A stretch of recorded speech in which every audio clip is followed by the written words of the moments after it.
You probably already came across the viral video of Rabbi Gutman Locks, which claims he destroyed Christianity in 2 minutes. Take a look at his argument. What's so wrong with their religion? They point into the Bible many places and say, you see, this is pointing to them. But what does the Bible really say? What is the main point of their religion? A Jewish man was killed, hanging on a cross, hanging on a pole. And because of his death, they believe their sins are forgiven. But what does the Torah say?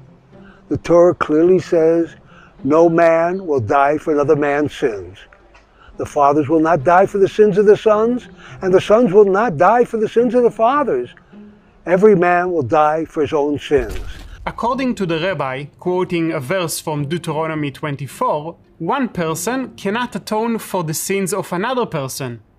But this is a classic straw man argument. What do I mean? First of all, we agree one sinful person cannot atone for the sins of another sinful person. But the verse from Deuteronomy was taken out of context by the rabbi, because the verse is talking about a physical death penalty, capital punishment, and not about a spiritual forgiveness of sins, which is why Yeshua died for our sins. Now, let me read to you another verse.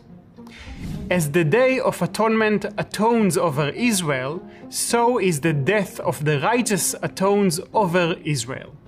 And here is another verse. What is the purpose of the sacrifices? They effect atonement. So, too, does the death of the righteous effect atonement. Sounds like verses from the New Testament, doesn't it? Well, they are actually from the Talmud, the rabbinic holy literature, and from Rashi, who is the single most valued Jewish commentator in all of Jewish history. By the way, Rabbi Gutman Locks is part of the Chabad movement. Now, take a look at what the spokesman of Chabad, Rabbi Menachem Brod, wrote about the Messiah.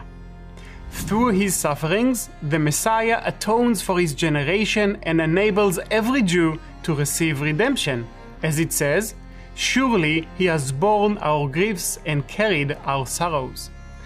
An interpretation which, ironically, Rabbi Menachem Brod based on Isaiah chapter 53.